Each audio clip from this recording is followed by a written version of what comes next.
ARPA IPT put up the money for Doug Engelbart. They put up the money for the internet when it was just a gleam in somebody's eye, and a lot of other stuff. Now, this is incorrectly represented in the presses as always having sinister intent. Not at all. They were just trying to find the hot buttons. They backed Ivan Sutherland's original sketchpad.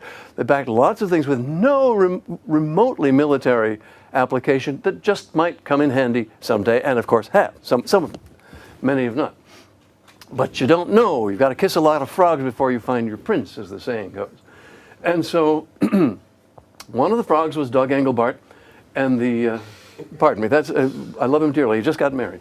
He's a wonderful guy. So one of the recipients was Doug Engelbart and the NLS system, and you should really watch his demo at the 1968 computer conference, because that was the high watermark of his work.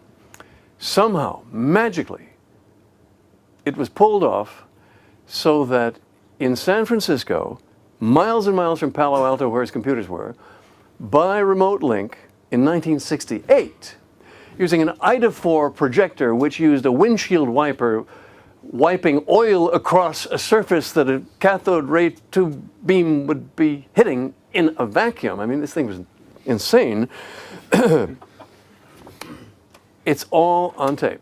Unfortunately, the version they've got up at Stanford has been cut into little bits. It should be consecutively available, and currently it is not. But you can see it, and it's very moving, because the fact that it all worked is one of the great miracles of the 20th century. And it inspired everybody. From there, the story gets sad, because Doug lost his funding, and some Jasper talked his boss out of Doug's office, and things have gone downhill. Bob Taylor went to Xerox. Now, in 1973, Xerox was the apex. It was the Google of that day. Wildly successful, beyond their wildest dreams. Chester Carlson had demonstrated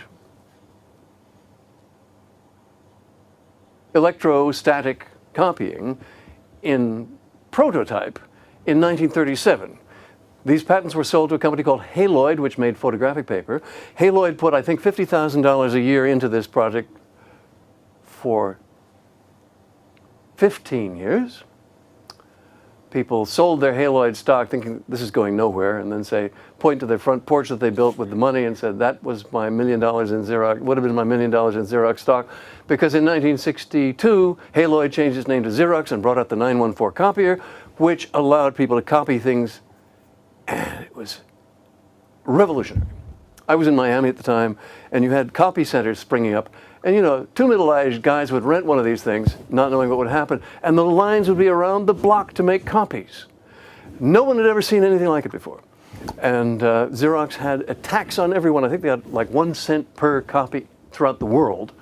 And they thought the patents would never run out. And they thought that they would never be superseded by Japanese companies. But at any time, anyhow, they were swimming in money at this time. So they set up, some far-seeing guys at Xerox set up Xerox Palo Alto Research Center on the West Coast. They set it up on the West Coast because it was as far as possible from Xerox upper management. This is what they say. And not merely my own cynicism. And Bob Taylor became head of this, or head of the computer branch. We don't hear much about the other branches. Xerox PARC was a very big operation. What we see is what they created basically in the computer branch. And Xerox had been burnt on computers. They rashly bought a company called Scientific Data Systems, changed its name to Xerox Data Systems, said we're going to beat IBM in every department, named a department after each department at IBM, and proceeded to lose billions of dollars. So they thought, well, we better stay away from computers. Now, what Taylor was going to do, he knew would involve computers, but they weren't allowed to buy any. So they had to build them. They built them themselves. And they built especially a small machine called the Alto. And this was everybody's dream. You see, here were us guys outside, starved for equipment, starved for anything, imagining what it would be like. And here, every one of them had a screen on their desk. They would, Alan Kay, who was their unofficial ambassador, would go around saying, well, of course, we've got the top 10% of all computer scientists. Everybody else loved to hear that. and we have all these great computers, and we're using a language called Smalltalk, which is designed for children. And we laugh now, but we believed it then. and everybody was very envious. And a lot of things happened. So, a bunch of people from Doug Engelbart's team, the ones who were sharing ideas, sharing work on screens, went to Xerox PARC and replicated the NLS system there. But competing with that was the influence of John W. Siebold with the fonts. And you see, Xerox was making laser printers, but the engineers would create the hardware and nobody knew how to hook it up to a computer. So they had to do that. So there were two main thrusts. Larry Tesler, I believe, encouraged Chuck Simoni to create an editor for the screen, which was first called Bravo. It is now called Microsoft Word. And a guy named John Warnock created a system called Interpress, which was creating a common software interface for all these different printing machines that were coming out. And this was the Interpress project, which is now called Adobe Acrobat. Now, the guys didn't actually steal the code. They quit the companies and rebuilt their systems. But effectively, that's what happened. So Charles Simoni went to Microsoft. Pardon me. These two projects, Bravo and Interpress, were based upon fonts and appearances. And the phrase they adopted was, what you see is what you get, which they abbreviated WYSIWYG. Now, according to one source I found on the net, that term, what you see is what you get, was actually from a comedian named Flip Wilson, who would portray a dame named Geraldine, a brassy dame named Geraldine on his show, and she would say, what you see is what you get. And John Siebold, watching this TV show, said, that's the concept I was trying to get across. And he took that motto to Xerox, Palo Alto Research Center, and that's what caught on. So Doug's stuff was ground into the dirt. Serious text work was lost in favor of lipstick. Fonts are makeup as distinct from the tools that authors really need. Now, what about this guy? Well, here I was, and they didn't pay any attention. I spoke at PARC, but they didn't pay any attention to my ideas. And the first leverage I got, or thought I was getting, was a project at Brown University called Hypertext Editing System, or HESS. And I walked into that thinking it would be a major implementation of my ideas, and and found myself instead fighting with a lot of young programmers, who wanted to say, well, first you type in the name of the command, then you type in the parameters of the command. I mean, see, they had an IBM 360 with a graphic screen. That was the big deal. But they had these outmoded ideas. So fighting them out of that and talking them out of that took a great deal of time. And finally, the whole system was dumbed down to one-way links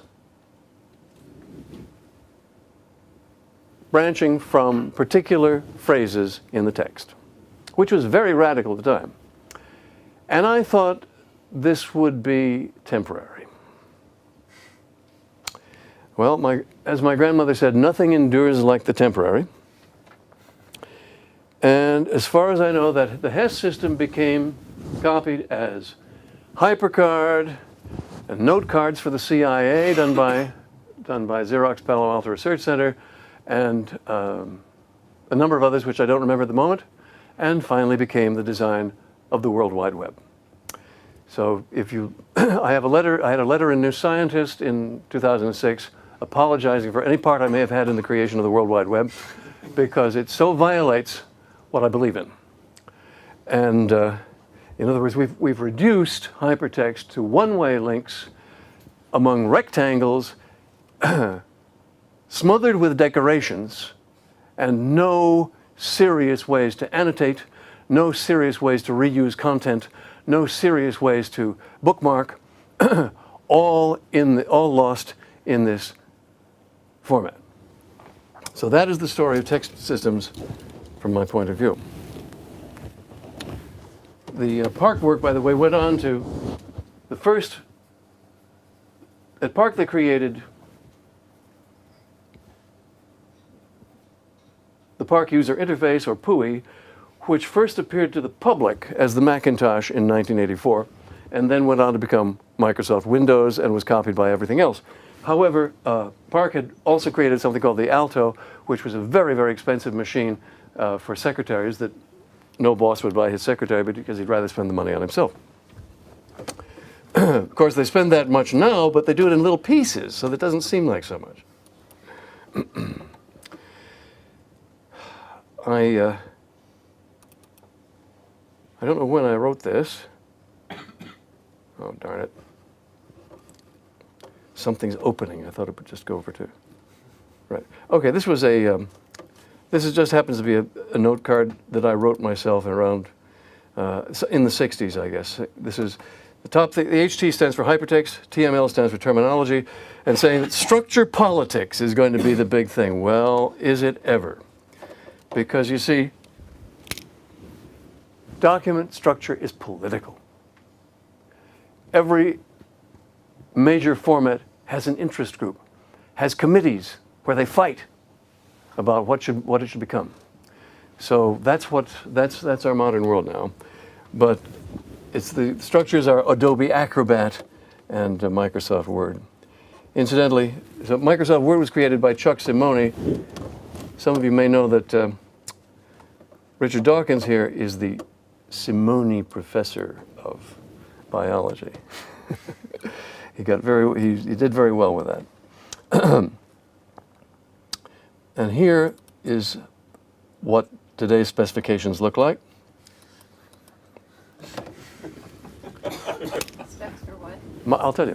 Microsoft has announced, Microsoft in its beneficence has announced that they're going to open the standard of their document into an XML-based format.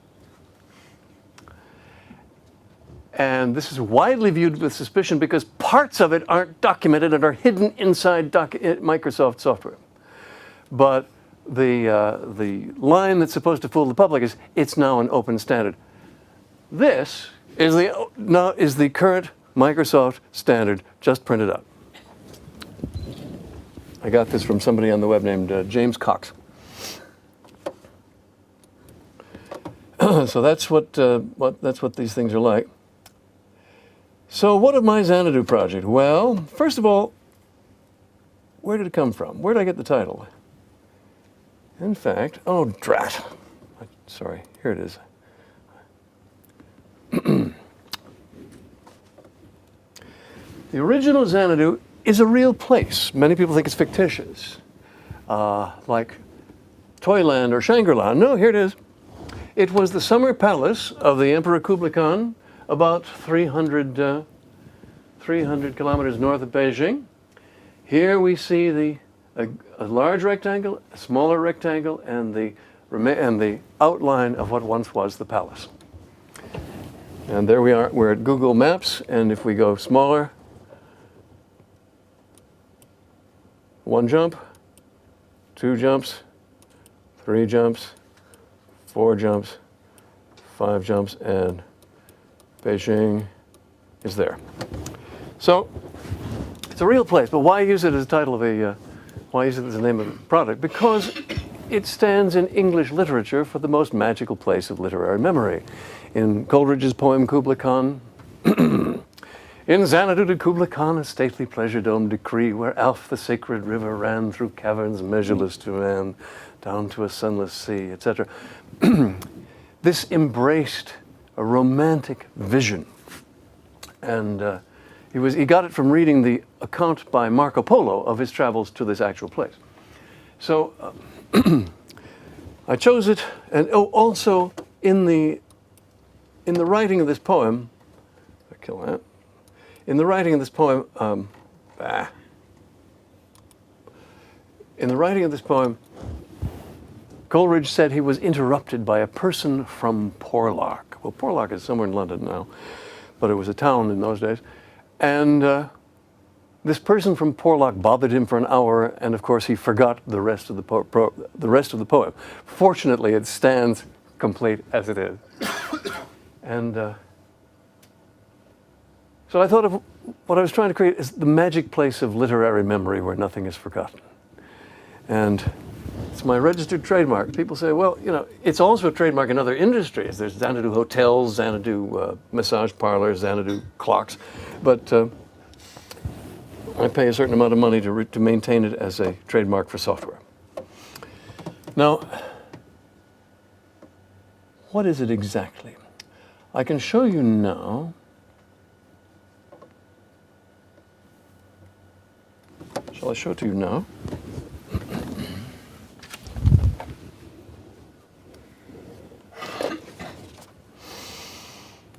Well, let me talk about some of the other adventures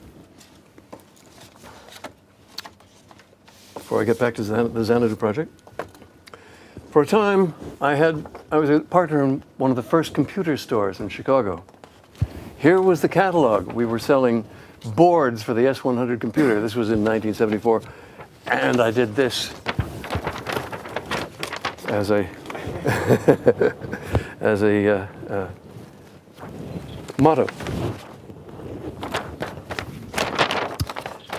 The number of appalling circumstances I've been through on this, trying to get leverage, trying to get backing, trying to get products out, always trying to get products out, has been horrendous. I run into people, acquaintances in the computer field, who end up by saying, well, you're having fun. And this always pisses me off to the skies, because I've had very little fun. What I do has not been fun at all. But it is there's some kind of an ethos that you should act as if you're having fun. You should always act cool and act like you're having fun. So I encapsulated that in a song I wrote, which I can't find, but it's somewhere in my notes. But the punchline was a song called Bonnie and Clyde. You remember Bonnie and Clyde Barrow? Would send snapshots of themselves to the press, taunting the police. They called it a game, and they ran till they died. And I ask, aren't we all just like Bonnie and Clyde?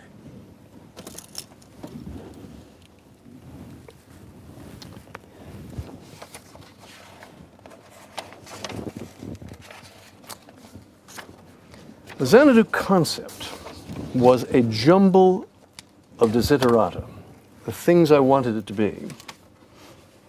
Don't need that. Bye. A jumble of desiderata. And in my first computer programming course, I actually tried to program it.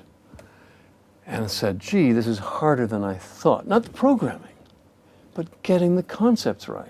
And I started going faster and faster. And I said, no, that's not the way to do it. Go slow and get it right. Well, it took 20 years. It took 20 years to figure out. See, one of the key criteria for me was, okay, we're designing the documents of the future, all right? What do you want a document to do? First of all, you want every quotation to be connected to its origin. What could be more obvious? It's not easy. And that's only part of it. You want to be able to reuse all content, and you want to be able to overlay the whole with ever so many links and connections and overlays. Not non-overlapping links is on the web. So you can have two links, but they're consecutive. They can't overlap. But you want to be able to have hundreds of overlapping links to represent all the real structures, okay? We want to represent what this is really about. We want to have it based upon the way we want to represent human thought in the most generalized documents, not limited. So it took 20 years to get the design right, and it's taking 27 more years so far to get it working, with many false starts and collapses and crud. I could show you, here's the structure of it in a poster. See, the easiest way is to open that viewer and drop this into it. Yeah. So that's a poster I did about 1985, which is the most condensed statement of it. But rather than give you the theory, let's look at the actual structure. So here we are. Here's the latest version called Xanadu Space. And what I'm showing is a demo. It's not a product yet, and I don't know when it will be, but I live for it.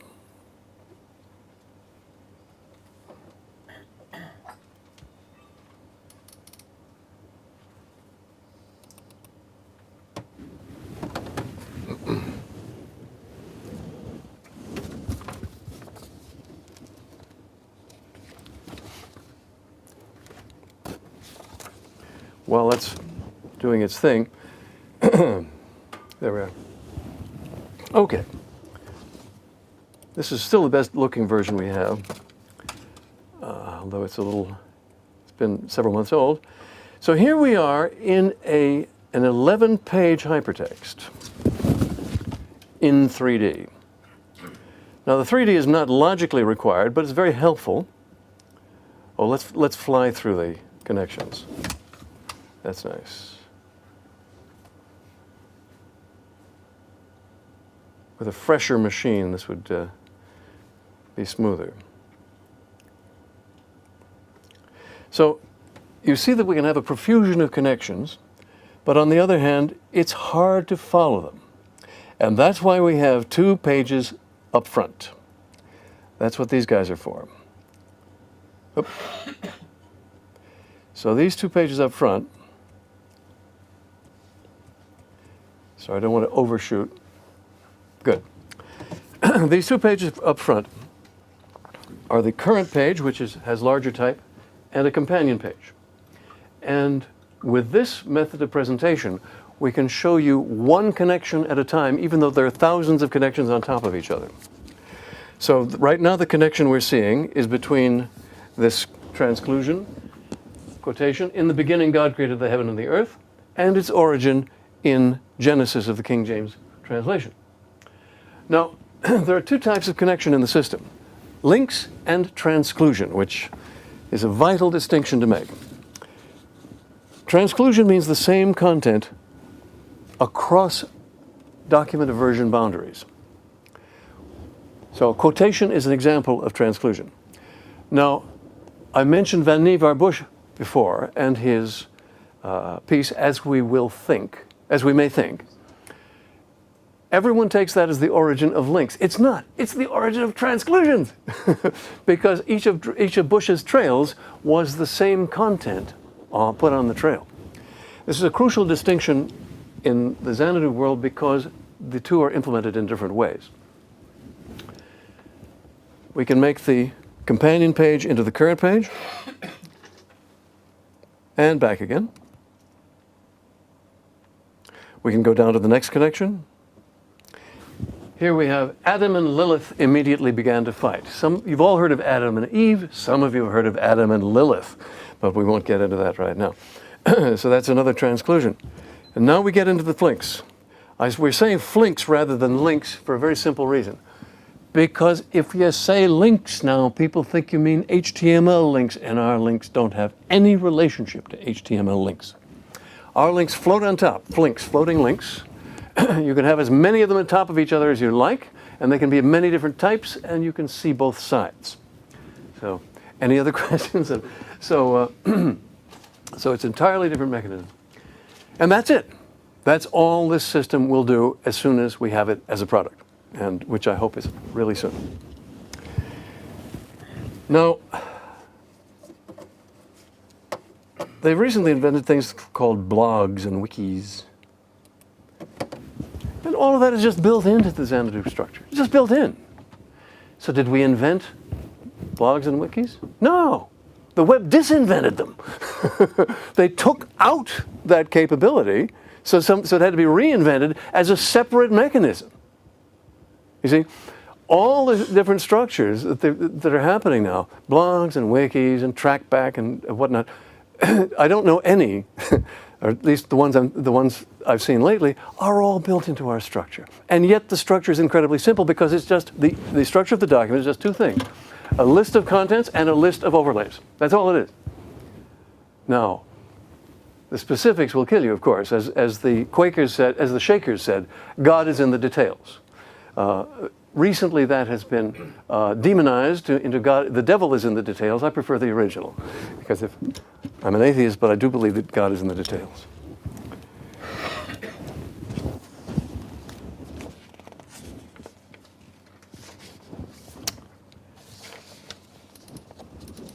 Running out of time. To be a generalist is very expensive. There are pluses and there are minuses. If you're a generalist, is not an ordinary academic. An ordinary academic has a peer review group. A generalist does not. So the ordinary academic has as his conscience the peer review group.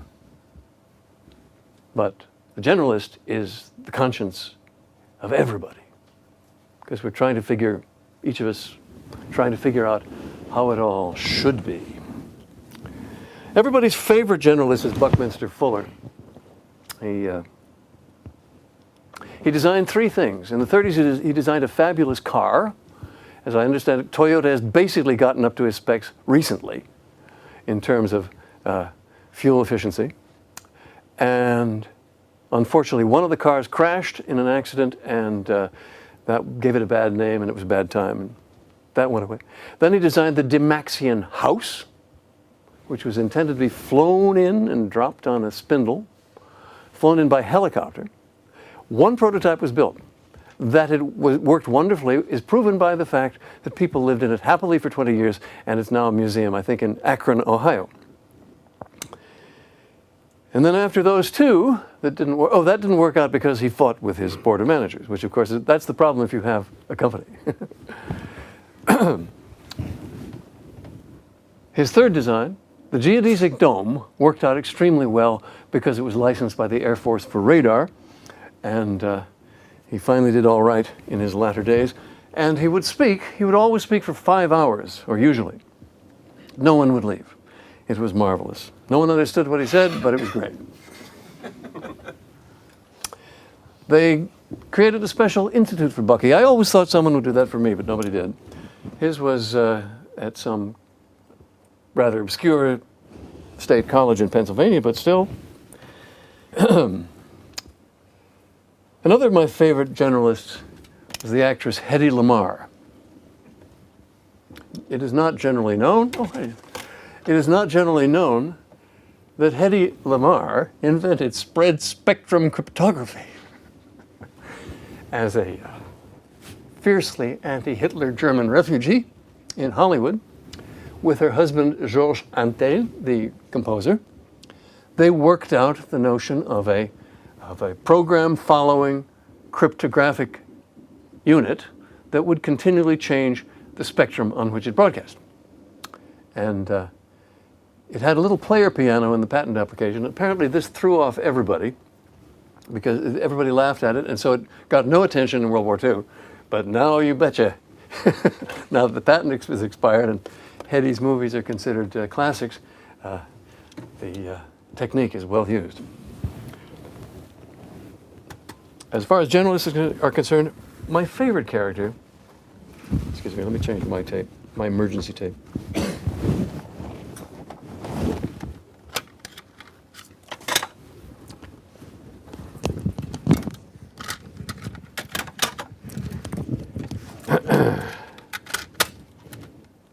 The issue is seeing. And educated people lose the ability to see. If you mention a subject to somebody, you can tell they're educated if they say, oh, I don't know anything about that, I never took it. Whereas somebody who never took anything is more open to learning. There have been a number of times I've seen things that were important to me. I worked at Dr. Lilly's dolphin lab in Miami in the early 60s. Dolphins are wonderful creatures. They've just found out they're basically descended from hippopotami. Whales are, dolphins. Very rubbery. We were working with the inshore dolphin, the gray Tursiops truncatus, and we would pet them and swim with them and play with them. And they couldn't manipulate facial expressions. But were they expressive? You betcha! And other people in the lab couldn't see that. They couldn't see the expressiveness of the creatures. But how the body language was talking all the time. And I just wonder why they couldn't see it. One time, talking about seeing, one time, early evening, I was in a mall in a small town in New Jersey. And I came to a place where there was a child photographer had set up his equipment. And he was trying to talk some parents and their child into having the children's picture taken. And standing nearby was a small elephant. About so tall, I think. Young one. No one was paying any attention to the elephant. The elephant was just standing there in the most forlorn manner. I walked to a polite distance and said, "Hello, elephant." And she raised her trunk and swung it, and I thought I was going to be killed. She hugged me. She had completely understood the spirit of my communication. Elephants see. I just came across a clipping in the, after the tsunami, they brought in the elephants and they could find the bodies, nobody knows how.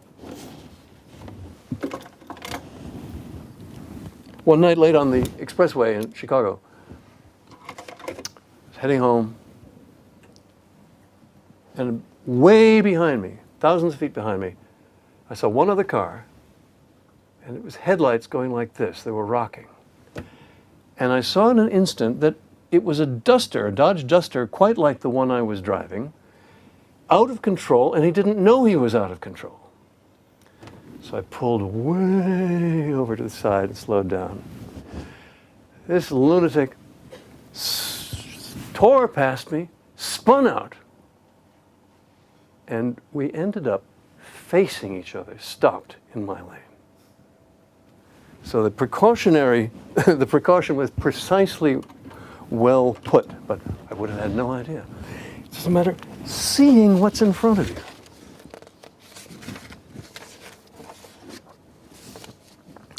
There's a lot more to say here, but you guys are really... I was going to talk about general schematics, my system of idea structures, but you know what? Even if there were a lot of time, it wouldn't be easy. Talk a bit about paradigms. Paradigms, everybody talks about paradigms. I went to a California workshop once. First question was, who here knows what paradigm means? Half the hands went up. Who here has heard of Thomas Kuhn? My hand went up. I didn't mention that I'd had dinner at his house recently. I came to know him through the strangest means. I hung out with a kids' computer club where, in fact, they knew more about technicalities than I did, and so I was learning from them. And one of them was a young lad named Kuhn who was 12 and gave me some very good advice, and it turned out it was Tom Kuhn's son.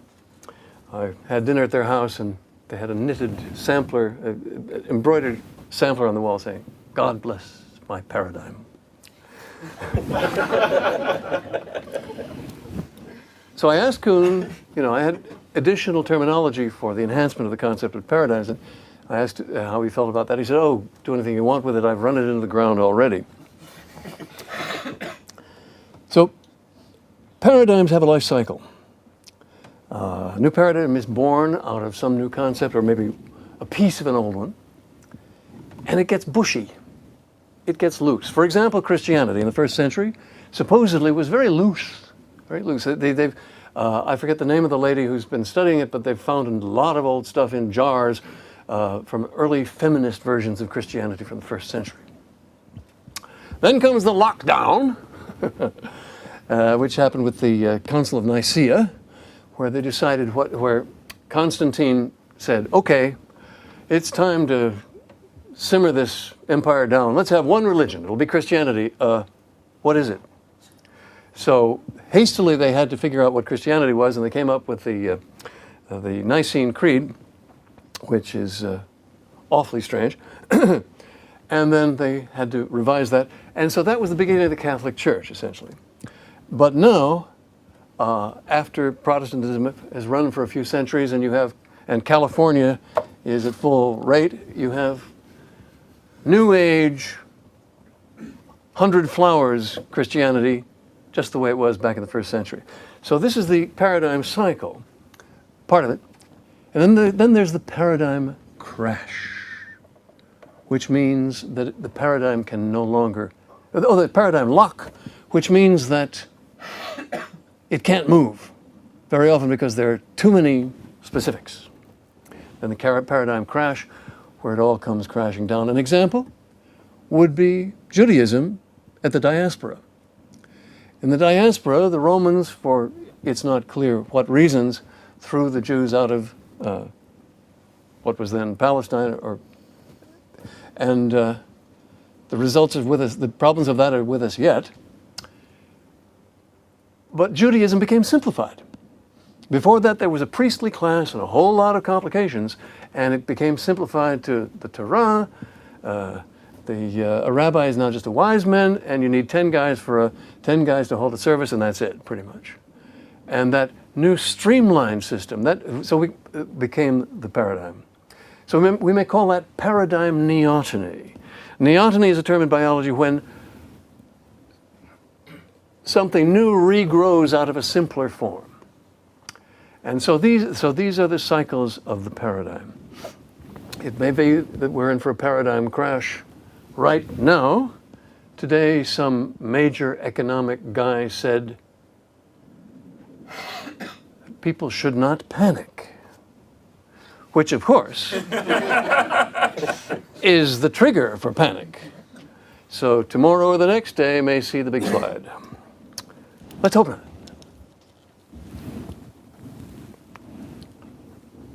Another kind of paradigm is caring. The economists talk about utility as though your choices are some simple numerical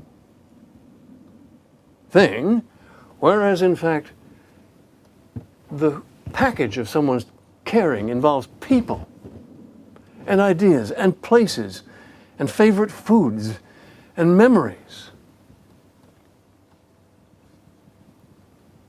And the process of paradigm crash there is called mourning, when something important is lost. I'll sing a little song about that.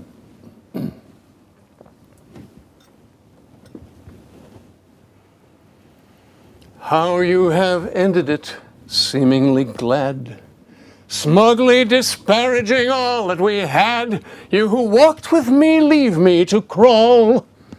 The nullification of all. And all that you did, all that we did, and the love that we made, what we ate and we smoked, and the games that we played, and each conversation and call, voided and nullified all. For now you've decided it all was a fake, and I've no right to mourn you and no right to ache, no reason for sorrow or gall, the nullification of all.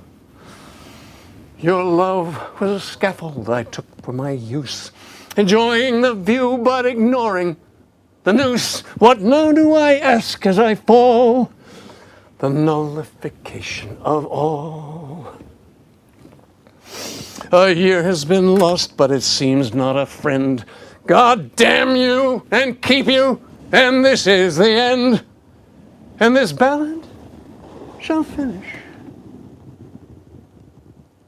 my wall.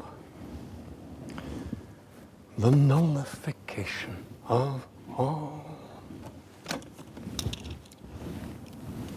Wanted to get that one in. I like it.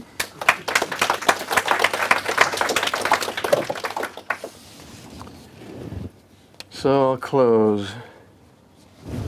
Not so intending. I managed to leap into the most competitive fields in the world: movie making, software design, and philosophy. But I never thought I was competitive. I always thought I was just fighting for the truth. And the right. I feel that I still am. I don't have a good segue for this. I'll just close with my most recent poem, which was just published in the Oxford magazine. I held off putting it on the web for some time, or reciting it in public, because paper editors don't like used poetry.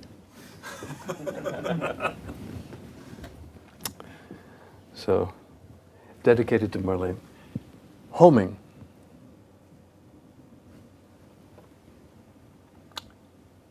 The spermatozoon had little to go on, tunneling into the mist, but a faraway flavor to seek and to savor of spices contrived for the tryst.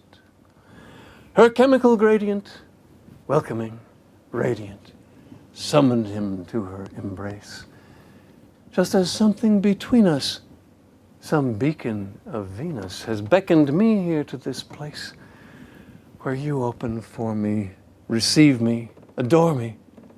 How hither came I? Who can tell? Like each nano-ancestor who, finding her, blessed her, I've followed so blindly, so well. Thank you.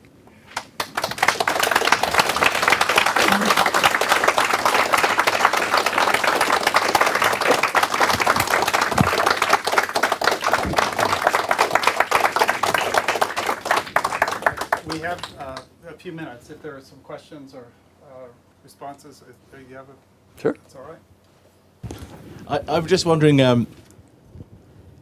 I encountered Xanadu before the web existed, and I've been following it in one way or another ever since. It's very exciting. But when I look at the web, what seems to explain its incredible fertility and its speed of growth and its size and its variety seems to be precisely that Tim Berners-Lee excluded all that stuff about permission and about both sides of the link and so on. And what would we have had? What would have become of the web if he had included all that? First of all, if I'd had my way, it wouldn't have been a web. It would have been something different. First of all, I think while what Tim did is important, not enough credit is given to Bina and Andreessen, who created the browser as we know it. So I think the web was defined really by two students at the University of Illinois. The reason it caught on is like karaoke. Everybody can do it. And the fact is that it was done very simply, but everybody I knew in the hypertext racket said, "My God, that's crap." I remember that period, and they were all wrong. No, they were right. They were right, but they were. But the point is that the embellishments. Well, the point is we now have a bushy paradigm where there's all kinds of enhancements and complications built on the regrettable structure.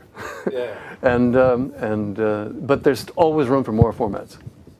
That's how I see it. Okay. Thank you. Is that it? Oh. My goodness. Ah, good. Yes. I don't know if I really need This that. is not a microphone, but so that we can hear the question. Okay. Looking at the demo of Xanadu, that page, which I've never heard of it before, so I'm coming totally fresh. That's the new version. There've been a lot of versions. Reminds me of a little bit of something you may have been familiar with at your first job at the New York Times. I work at a newspaper, and when I started there, type was set. We had moved out from the hot type to cold type, but long strips of type came out with the things on it. And looking at your 11 pieces there reminded me of the type waxed and put on boards, before the printers cut them and moved them around. I wondered how much of your... Waxed. I don't know about the... Oh, okay. Well, this is how... Oh, I mean, you're after talking the about hot linotype, right? Linotype. Right, linotype. Yep. It's waxed and moved around. I'm wondering about the sort of the inspiration for that look of it, and also how it would work. I mean, do you see it? Is it a word processing type of thing? I mean, how would a writer, if you want to sort of capture literature and memory, how would a writer actually interact with it? You type in it. You type into it, and you pull quotations. So that instead of having to, you pull the quotations across from the source, and that beam then follows it to show where it came from. But instead of cut and paste, it's pull across. But yes, see, all these terms that came after my work, like word processing, are things that shouldn't have to exist independently. Having one simple system for everything seems to me the way to go. And the Xanadu concept is to do the best you can for the content itself rather than the decorations. The decorations you can always put on top. But in that damn fool HTML thing, which we don't blame Tim for, he took what was around, but mushing the type fonts and angle brackets into the content seems to me barbaric. Why not have them on the side? So you can mark up the same content in more ways than one. So have a clean data structure from which you can do much more. Yeah. In the back.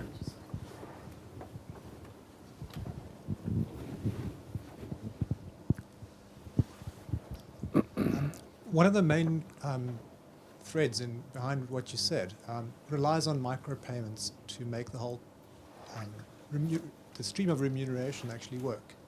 Now, micropayments have been attempted in many different ways. If we were to go ahead with what you propose, we would need to solve the micropayments problem. Yes. Well, if you look at my patent, I think I have. Okay. So is that the short answer? Well, but the other part of it is, micropayments have been proposed for a much broader variety of things, and since I'm particularly concerned for content, pictures and text and the like, graphics, movies, the other generalities aren't required. And the other part of it is people's motivations go in general directions. You say a thing has been proposed sometimes it's proposed by committee, sometimes it's proposed by this guy. For instance, the one that Digital Equipment had, which has died now, was much more general and obviously well thought out, but differently angled. As I say, the computer field is so much a matter of, there are areas where there is real technology. To build a submarine or an airplane takes very, very specific kinds of R&D. But software can be any damn thing, and it's based upon, as I said, passions and fights and packaging and conventions. And those are the real things. So what is HTML? It's a package. So many things that are called technology, such as Windows technology, web technology, they're not technology, they're packages. They're packages of conventions. And obviously they are technical, but it is the decision of what to put in the package and how it should look, which is the heart of the thing, not the particulars. It's not as though it had any determinate force like the propulsive power propeller. If I could just also add to that, I mean, there was the conventional wisdom years ago that micropayments just would not work. But, I mean, ringtones and other things have really changed the mindset now, that they actually could actually, you know, I mean. But there's still people are big changing payments. Their minds. There's still big payments. Yep, I mean, yep. like several cents. Yeah. Max?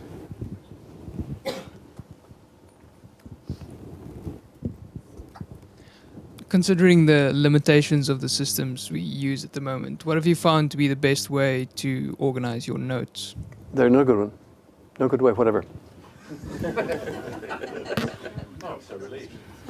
Well, pardon me. Zigzag, which I didn't show you. As it happens, I believe I've discovered the correct generality of structure, generalization of structure, which the computer guys didn't discover for a very, pardon me, the more conventional computer scientists. I have now reluctantly admitted that I guess I'm a computer scientist.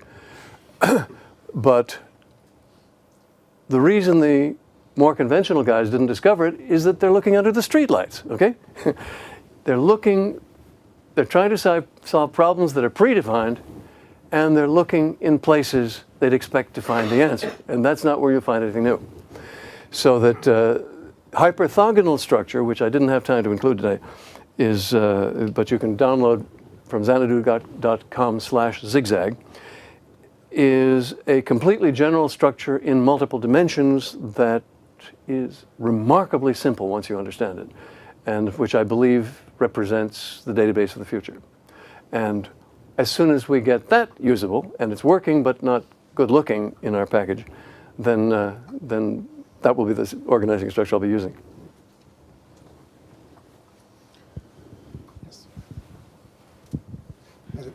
You advocate remembering and taking extensive notes. Don't you think that sometimes it's good to be able to forget, and even to the point of planning obsolescence in data structures? David Mary has just asked about the benefits of forgetting. And I say, well, you know, we all take different stands, and that's not my style. You had a question also? We need a better technology for the microphone. So you've talked about your backgrounds on the creative side, and it's clear that you've put a lot of effort into how people can create content, documents, organize their thoughts. Maybe less so on the sharing side and how people use this and communicate with others, share information. I know you have the concepts of annotations and things like that, but have you addressed that as much as you have the creators? It's all built in, as I see it. Okay. So here we are. Let's say you're creating a new document and you wish to use somebody else's content. You just stripe it and pull it over. We know where it came from. If there's no charge, there's no problem. But it retains, all quotations retain that umbilical to their origins. And that to me that's real sharing. Now to me that's a wiki. And I should say that, however, that today's wikis are also insanely political, like Wikipedia is insanely political. My friend Jason Scott compares it to a casino. Quiet, seemingly peaceful. But if you knew what was going on in the background, you wouldn't feel so comfortable. And they have fights between different editors whose scythes are of different lengths. There's one school of thought that says you should just have as much there as people want to write, and the other school of thought says no, it should only be the length that subject deserves. And so these people are tearing stuff out. Scott puts it this way: don't expect a Wikipedia article to be any better 5 years from now than it is. It'll be different. Don't expect it to be better. Okay. Yes. I'm sorry. Yeah, I was just going to say on that point. Isn't the point about Wikipedia is that it's actually kind of like Xanadu, but it's shipped. I mean, that's really unkind, isn't it? But it's a publication site. Yeah. Oh, in fact, it's exactly like Xanadu in that each page is generated from the particular edit operations. It's the only one I know, and that is half of the original Xanadu set. So Wikipedia is half of Xanadu. I can quote you on that. No. half of the original Xanadu design, Okay. without the overlay links.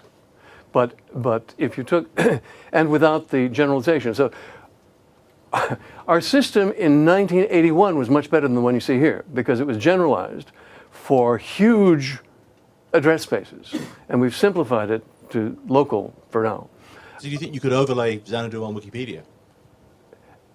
It might be done. It's not what I'm going to do. That's a different. There are many strategies with regard to this whole thing. That's a different one. Thank you. That's fascinating. I think all of us at the OII have learned that we don't tell Ted that it's like anything. But everything is like everything else. That's the point. Yes. Nothing is unlike anything else. It's just that some things are more like things in different ways. Well, let's close this formal part of the discussion, and we'll have a reception for everyone and informal discussion. Ted is no ordinary academic. He's shown you again this afternoon. He's truly, I mean, in social scientists, I think, would call him a major actor in the history and future of computing, and will always be. We've been really honored to have him at the OII for several years. We hope to keep that connection. We wish Marlene and Ted all the luck in the world and hope they stay in touch. And please stay around if you can for some refreshments. Okay, thank you, Ted. Thank you.